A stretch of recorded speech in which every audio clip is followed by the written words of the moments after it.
When I first agreed to marry Raj, it was a simple arrangement, a transaction of sorts. He needed a green card to build his future in America, and I didn't mind the idea of marriage without emotional entanglements. He promised to provide for me, care for me, and even grant me freedom to date others while he focused on his own goals. It seemed like a win-win. At the time, I wasn't interested in love or relationships. I'd just left a string of half-hearted flings behind and thought this arrangement would shield me from heartbreak. But as the months turned into years, things changed. Raj, for all his practicality, was kind. He noticed the small things. When I was too tired to cook, he made dinner. When I caught a cold, he tucked me in and brewed endless cups of ginger tea. His jokes could brighten the gloomiest days, and his smile had a way of making me forget my worries. Slowly but surely, my guarded heart opened to him. When his green card was finally issued, I felt a strange panic. Our agreement had been clear. He'd be free to go, and I'd receive alimony. But the thought of losing him terrified me. So one evening, I confessed my feelings. To my relief and joy, Raj admitted he had been holding back because of our agreement. He cared for me too. We began again, not as two strangers bound by convenience, but as partners. Over the years, our love deepened. He became my anchor, my confidant, my everything. Last year, during a reunion with my old friends, I showed them a picture of Raj and proudly flaunted the ring he'd bought me. I expected them to share my happiness, but their reactions were anything but supportive. Jenny, the loudest of the group, was particularly critical. "You could do so much better," she said, wrinkling her nose. "He's a downgrade, honestly. Why settle?" Her words stung. I had always seen Raj as a catch, handsome, hardworking, and deeply loving. But Jenny's comments planted a seed of doubt. Maybe I was settling. Maybe I deserved more. When I told Jenny that I didn't want to leave Raj because of how much he loved and cared for me, she offered a solution that seemed, at the time, ingenious. "Open marriage," she said with a sly grin.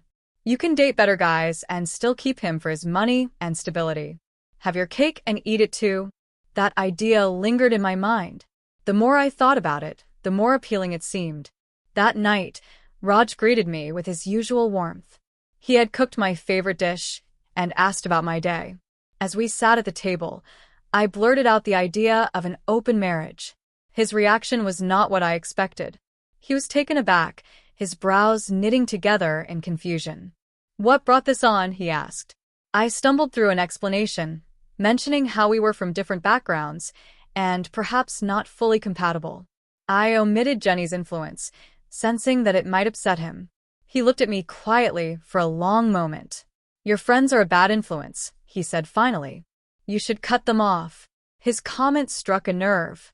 "That's controlling," I snapped. Something shifted in his expression then. Hurt, disappointment, resignation. He didn't argue. That night, for the first time in years, he slept on the couch. The days that followed were tense. Raj grew distant, his usual warmth replaced by silence. Still, he eventually agreed to the open marriage. "If this is what you want," he said, his voice heavy, "then okay." I was ecstatic, convincing myself that this was the best of both worlds. I reassured Raj that he was still my priority, but he simply nodded and returned to his work. Over the next 2 months, I dove into dating apps and casual flings, feeling a strange thrill at my newfound freedom. Raj, meanwhile, worked longer hours and spent more time away from home. One evening, he sat me down. His tone was calm but firm, his eyes unreadable. "I want a divorce," he said. The words hit me like a punch to the gut. "Why?" I stammered. "We can close the relationship. I'll stop seeing other people." He shook his head. "It's not about that anymore. The moment you called me controlling, I checked out. I realized you didn't see me as a partner, just someone to fit into your life when it was convenient. But we've been together for 7 years." I protested. "7 years," he repeated, his voice soft but resolute. "But it only took 2 months for you to forget about me." 2 weeks later, the divorce papers arrived. I signed them reluctantly, still clinging to the hope that he'd change his mind. But he didn't. Through mutual friends, I learned that Raj had started seeing a woman from his own culture, someone who shared his values and treated him with the care I had taken for granted.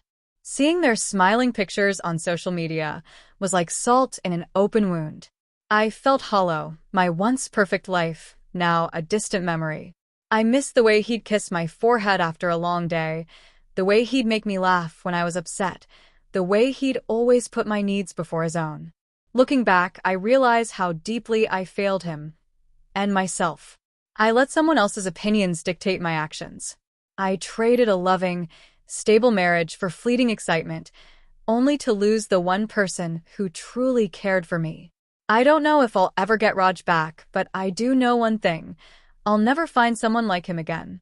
Now, all I can do is live with the consequences of my choices and hope that, one day, I'll learn to value the love I once took for granted. Thank you for listening to the story. If you enjoyed today's story, please like and subscribe to the channel.